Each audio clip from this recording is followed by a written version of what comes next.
साथ संगत जी, प्यार से कहना ध्यान निरंकार जी। तो कैसे ये हमारे जीवन में हर एक इशारा, हर एक बात जो आई वो सहजता जीवन में, कैसे सहज जीवन को आगे बनाकर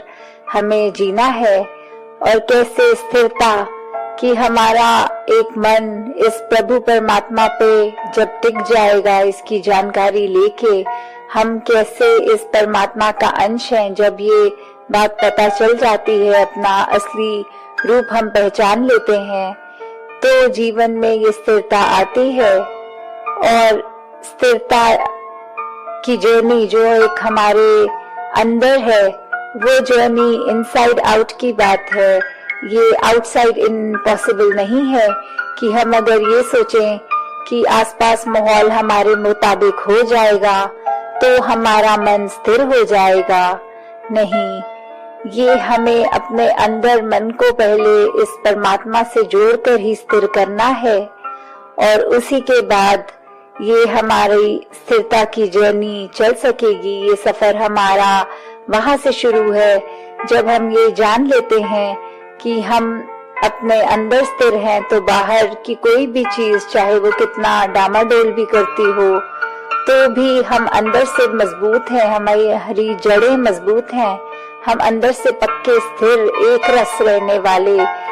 तो फिर बाहर की चीजें, बाहर के माहौल, चाहे आउटवर्ड कोई भी डिस्टर्बेंस हो, वो हमारे मन को डिस्प्लेस नहीं करेगी। तो कैसे जहाँ ये बात है, वहीं एक शायर की भी लाइनें याद आ रही हैं। कह रहा है शोर दरिया से समुंदर का सुकूत, सुकूत एक क्वाइटनेस, एक कामनेस को कहते हैं, जिसमें जितना ज़र्फ है उतना ही वो खामोश है। और ज़र्फ बोलते हैं सहनशीलता को, कि ये सागर की जो एक क्वाइटनेस है, जितना वो सहनशील है उतना वो अपने अंदर इतना कुछ ले लेता है, और उसने एक ये अपने जीवन में स्थिरता प्राप्त की है। वही अगर समुद्र को हम आगे देखें कि जो सबसे डीपेस्ट पार्ट होता है एक समुद्र का, उसमें कोई हलचल महसूस नहीं होती। वो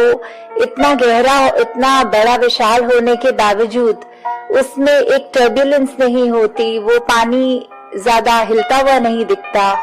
और वही समुद्र जब एक किनारे की ओर पहुंचते हुए, जो एक हम बीच में देखते हैं, एक तट पे आके देखते हैं, तो कैसे वो समुद्र की गहराई क्योंकि कम हो रही है, वहां लहरें भी आती हैं, वो उछाल भी आता है, वो शोर भी सुनाई देने लगता है। तो बात वही, एक इंसान के साथ अगर इसी एग्जाम्पल को देखा जाए कि कोई सहनशील व्यक्ति है जब, तो उसने इतना कुछ अपने ऊपर लिया,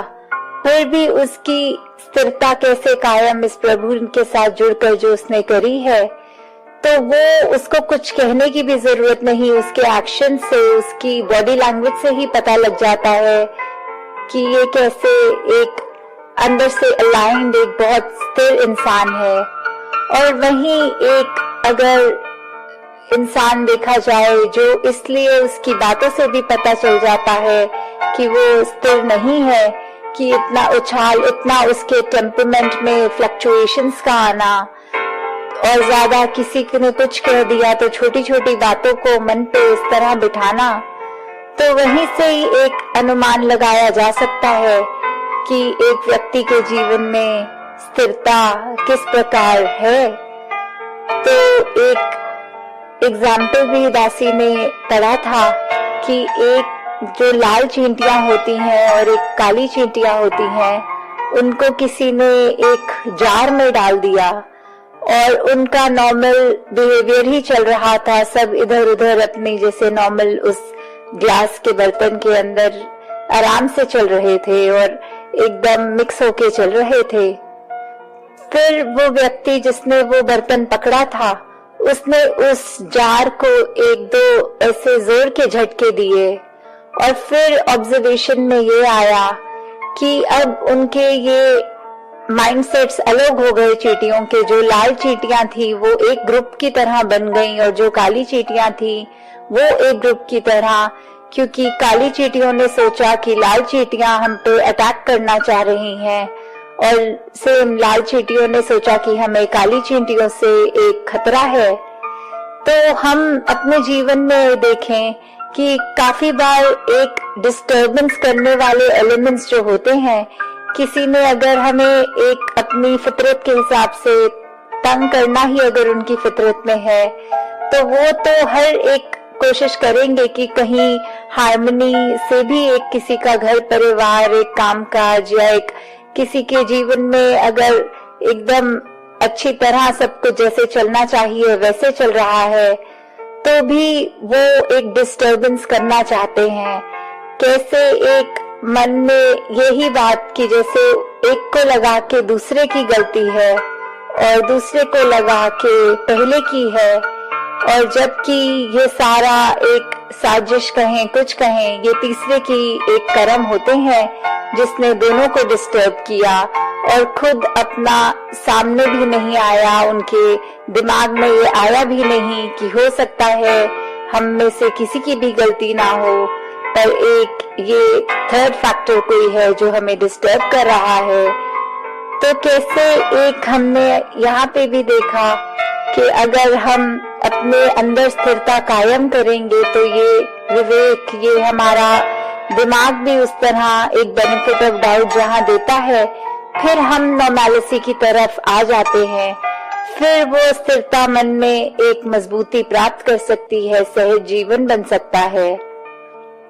वैसे ही अगर देखा जाए तो एक कश्ती भी होती है, उसमें भी कैसे एक उसका काम तैरना है, पानी में से कहीं पे भी रख देंगे तो उसने तो फ्लोट करते जाना है। अगर उसमें मान लीजिए चप्पू भी नहीं है, कोई इंसान भी नहीं बैठे, सिर्फ वो लकड़ की नाव अगर पानी में भी छोड़ी जाए, उसने फिर चलते जाना है जिस डायरेक्शन से हवा का रुख या लहरों का रुख होता जाएगा, उसने वैसे ही आगे बढ़ते जाना है। पर उसी कश्ती को अगर एक एंकर होता है जिससे हम अंदर जमीन के वो भार की तरह एक एक्ट करता है, वो उसको अपनी जगह पे रोक देता है, या किसी रस्सी द्वारा किसी चीज से भी वो कश्ती को जब बांध दिया जाता है, तो फिर वो एक जगह जहां जैसे पार्क हो गई, तो अब वो अपने स्थान पर ही है। सिर्फ फैक्टर ये आया कि उसको एक अपनी जगह पे रखने के लिए, उसको स्थिर रखने के लिए एक एक्सटर्नल चीज जो हम यहाँ पे अगर देखें तो वो क्या हमारा ये है, तो वो ज्ञान है, जो ज्ञान परमात्मा के साथ स्थिर कर रहा है। ये सेवा सुमिरन सत्संग की हमारी ये मजबूती है। तो कैसे हमने फिर अपने आप को उसी प्रकार अपनी जगह पर स्थिर कर लेना है, एक मन में, एक दिमाग में वो शीतलता, वो कामनेस, वो एक स्टिलनेस, एक मन में फिर किसी उथल पुथल को नहीं हमने बढ़ावा देते हुए। और वहीं फिर एग्जाम्पल पानी की तरफ ही आए तो कैसे अगर हमें किसी चीज की रिफ्लेक्शन पानी पे देखनी होती है तो वो तब तक ही पॉसिबल है जब वो बिल्कुल स्टिल है पानी। जिस समय हम अगर उस पानी में एक पत्थर फेंक देंगे या फिर किसी कारण भी वो पानी हिला, उसके रिपल्स बनने शुरू हुए, तो फिर हमें अब वो रिफ्लेक्शन भी नहीं दिखती, फिर सिर्फ डिस्टर्बेंस दिखती है। तो ऐसे ही हमारा मन, जब तक हम उसको एक ठहराव में रखेंगे तब तक हमें सब कुछ स्पष्ट दिखता है। हम हर सिचुएशन को किस तरह उस पर रिएक्ट करना है, किस विजडम के साथ आगे बढ़ना है, वो देखते हैं। पर जैसे ही ये मन में ऐसे भावों ने घर ले लिया और उथल पुथल हो गई, तो फिर हम एक सोच समझ भी ठीक से नहीं पाते, किसी सिचुएशन को परसीव भी ठीक से नहीं कर पाते। फिर हमें हर कुछ एक दिखता ही एक अलग दृष्टि से है कि कुछ ठीक नहीं है, ये निराशा की दृष्टि हो गई, एक कंफ्यूजन की दृष्टि हो गई। तो कैसे हमने अपने आप को स्टिल, अपने मन को करना है, स्थिरता की ओर फिर इशारा, इस परमात्मा की ओर फिर इशारा, इस स्थिर से एक होने का फिर से इशारा।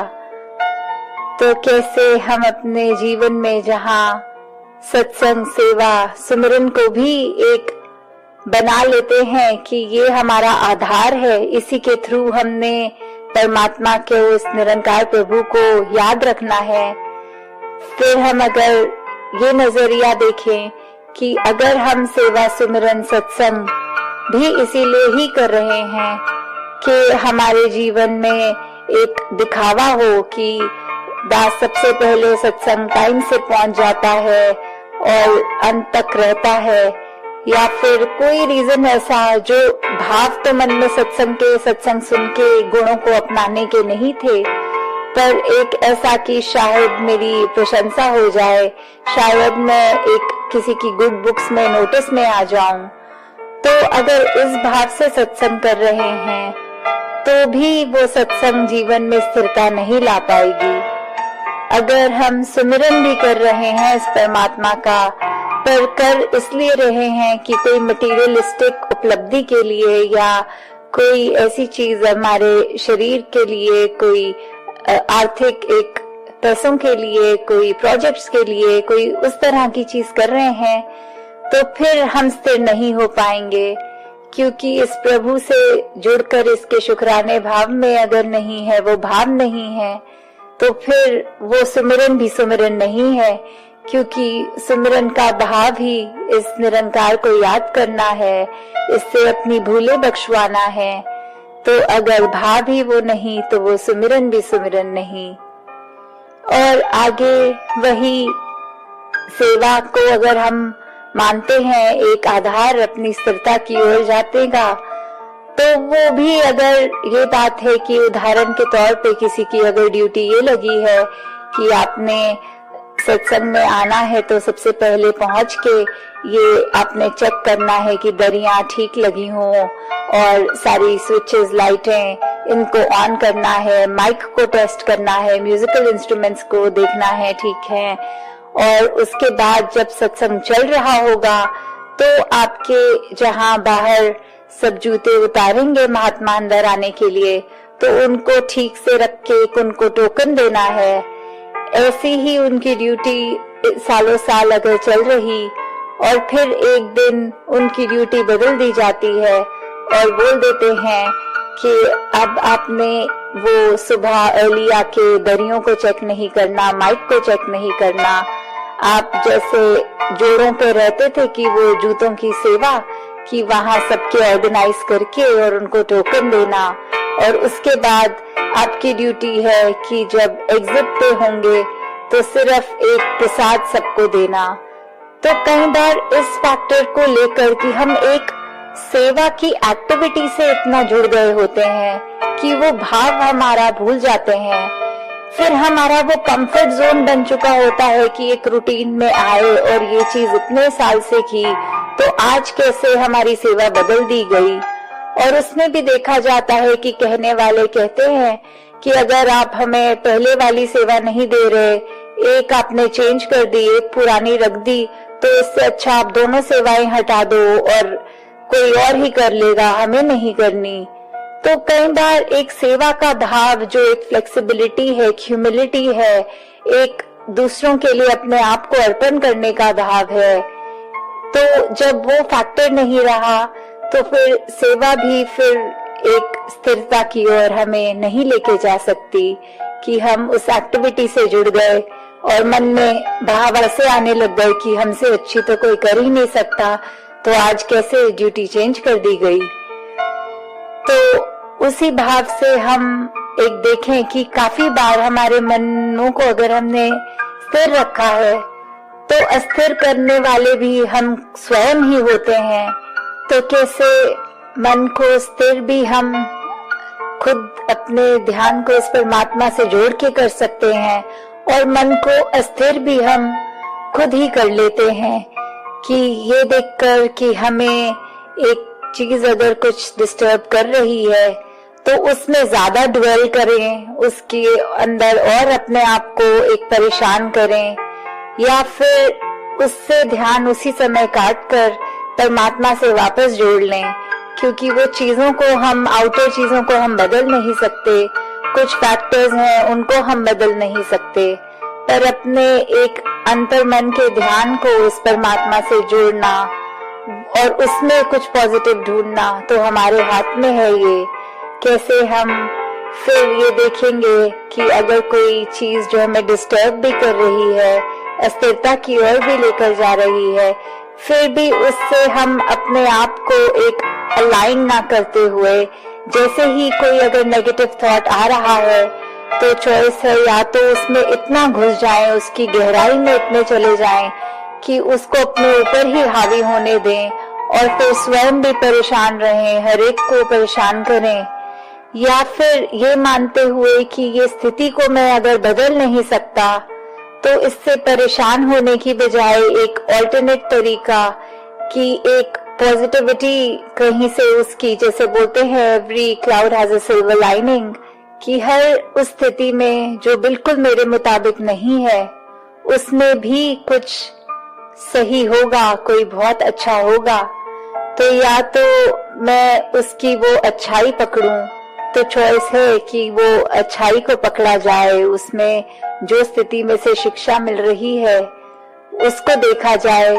या फिर एक अपने आप में हम एक क्रिप करते रहें, एक खुद को ये बार बार बोल के और तंग करते रहें कि देखो ये मेरे लिए तो है ही नहीं, मेरे साथ ही ऐसा होता है, ऐसा मेरे जीवन में क्यों हो रहा है। तो ऐसे सवालों के ऊपर ड्वेल ना करते हुए एक उस स्थिति की भी कुछ पॉजिटिविटी जरूर होगी, उसको पकड़ना है। तो कैसे हम अपने जीवन में फिर ये भी देखते हैं कि एक अगर हम प्रणों की ओर भी देखें कि ये जो 5 प्रण हैं हमारे, ये ज्ञान लेने से पहले, इस परमात्मा के दर्शन से पहले जो एक प्रॉमिसेस हैं, उसमें से एक प्रॉमिस ये भी है कि हमें ये गृहस्थ जीवन में रहना है और इस समाज पर बोझ नहीं बनना। तो हम अपने जीवन में किस प्रकार ऐसा एक चुनाव करें कि हमें रहना जिम्मेवारियों में ही है, कहीं अपने सोसाइटी की ऊपर हम इस तरह बोझ बन गए कि हमारे को इस परमात्मा ने जब बल बख्शा है एक अपना कर्म कराने के लिए, एक अपने परिवार को, अपने आप को चलाने के लिए, वो जिम्मेवारी चाहे आर्थिक रूप में हो या एक काम की रिस्पॉन्सिबिलिटी की किसी रूप में भी, उसको त्याग कर फिर एक सोसाइटी पे जहां हमें बोझ नहीं बनना। तो एक ओवरऑल तो इस प्रण का मतलब ये है कि गृहस्थ की जिम्मेवारियां निभाओ और अपने एक सोसाइटी के ऊपर लोड ना बन जाओ। पर अगर उसको माइक्रोस्कोपिकली और देखें कि कैसे हम काफी बार एक अपने घर में ही रह रहे होते हैं तो भी अपने घर के ऊपर ही बोझ बन गए होते हैं कि हम अपनी जिम्मेवारियां, अपने कर्तव्य नहीं निभा रहे ठीक से। कि एक अगर बच्चे का ही एग्जाम्पल देखें तो काफी बार एक अगर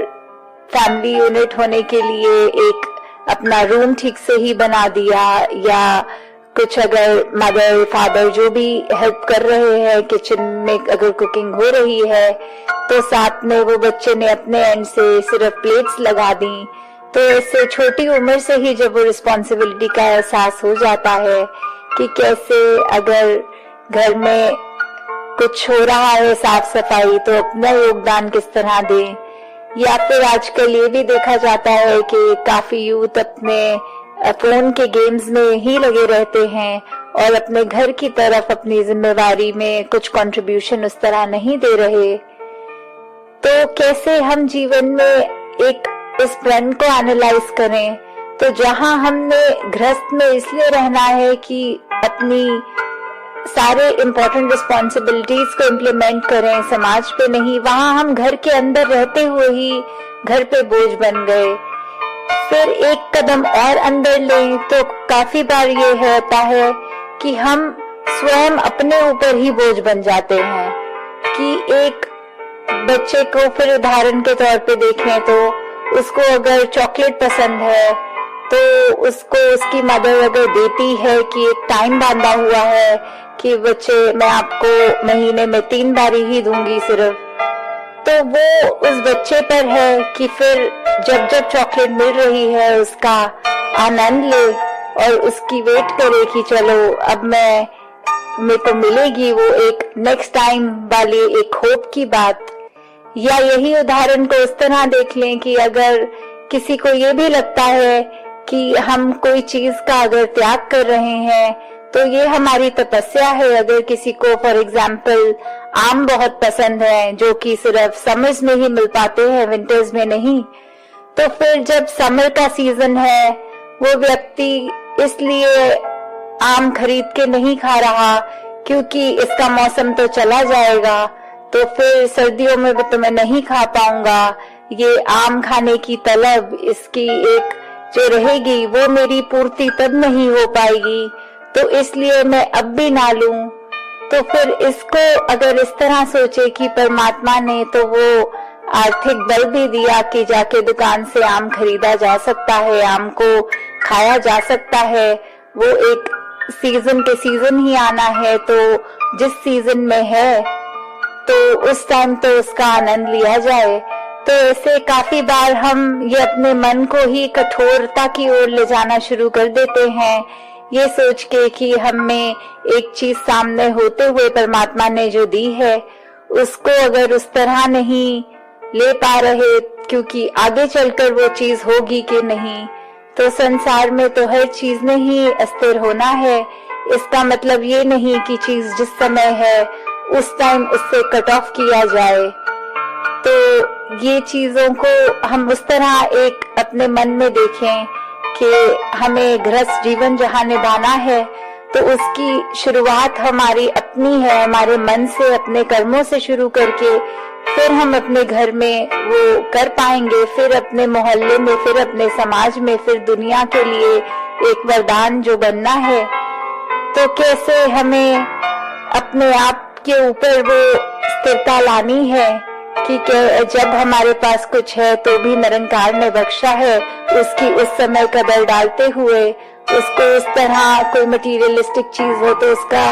होते हुए सदुपयोग किया जाए कि बाद में अगर नहीं है तो इस वजह से आज अगर कोई सिनेमा जाता है, कोई मूवी देखने जाता है तो मूवी इसलिए तो ऐसा नहीं करते कि हम देखें ना क्योंकि 2-2.5 घंटे में तो खत्म ही हो जाएगी तो देखने का क्या फायदा। नहीं, वो इसलिए देखी जाती है कि इसको देखा जाए, इसमें से कोई मैसेज होगा उसको अपनाया जाए, इससे ये 1-2 घंटे की एंटरटेनमेंट हो जाएगी। पर इसलिए अपने आप को ये नहीं कि देखेंगे नहीं क्योंकि 2 घंटे में खत्म हो जाएगी, तो उसका भी कोई फायदा नहीं। हमें एक जहाँ दातार ने अवसर, दातार ने चीजें दी हैं, उसको एक अच्छी तरह उनका यूज करना, चाहे वो कितनी हमें कई बार अटैचमेंट हो जाती है, चाहे वो इंसान हो चाहे वस्तुएं हो। तो ऐसा तो है नहीं कि आज अगर 3 सालों के बाद विदेश से मेरा दोस्त आया तो मैं उससे मिलूं ही ना क्योंकि फिर उसने 1 हफ्ता रुककर वापस अपने देश चले जाना है। नहीं, वो प्यार, वो मित्रता,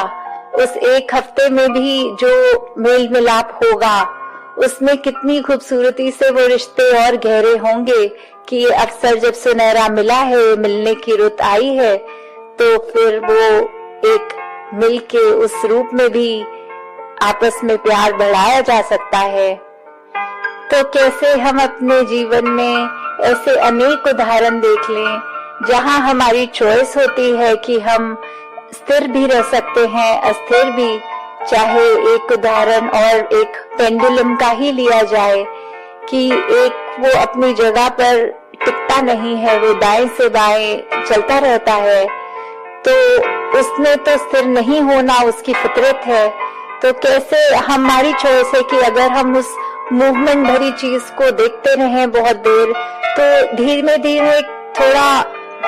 सर में चक्कर से भी आते हैं, धीरे धीरे वो एक फील आता है कि आंखों में भी स्ट्रेन पड़ रहा है,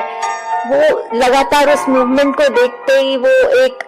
जिस तरह एक हम इम्बैलेंस खुद अपने विजन में, अपने खड़े होने में भी, कि हम रोटेशन देख रहे हैं बहुत देर से या उसको आधा घूमते हुए, तो वो हमारी चॉइस भी होती है फिर कि एक जगह हमारे पास कोई ऐसी फिक्स्ड चीज है, हम अपनी नजर उस दीवार की ओर कर लें। वो जरूरी नहीं उस पेंडुलम की सुई की लेफ्ट राइट को देखते ही रहना। तो बहुत बार वो चॉइस भी होती है कि हम अपनी इनकन्वीनियंस खुद ही कॉज कर लेते हैं, क्योंकि ऐसी चॉइसेस बनाई होती हैं हमने कि ये अपनाएंगे तो इसका अंजाम ये, और उसी को हम आराम से समय को काट सकते हैं, ऐसी कोई चीज ना देखते हुए जो हमें तंग करे। तो संसार में तो बहुत डिस्टर्बिंग चीजें एक एक पल पे हमारे जीवन में ऐसी चीजें आती ही रहेंगी जो डिस्टर्ब करेंगी, पर फिर चॉइस अपनी कैसे खुद को स्थिर करना है, और वो तरीका भी बहुत आसान, इस परमात्मा से जुड़ के ही स्थिरता पॉसिबल है। क्योंकि मटेरियलिस्टिक चीजों ने तो आज सुख भी वही, आज दुख भी वही, वस्तु भी वही, आते भी रहना है, जाते भी रहना है। तो परमात्मा ही एक आधार, और इसी का रास्ता सेवा सिमरन सत्संग को सही एक मायने में करते जाएंगे तो फिर अपने जीवन में हम स्थिरता, एक सहज जीवन को ही अपना पाएंगे। सत संगत जी, धन निरंकार जी।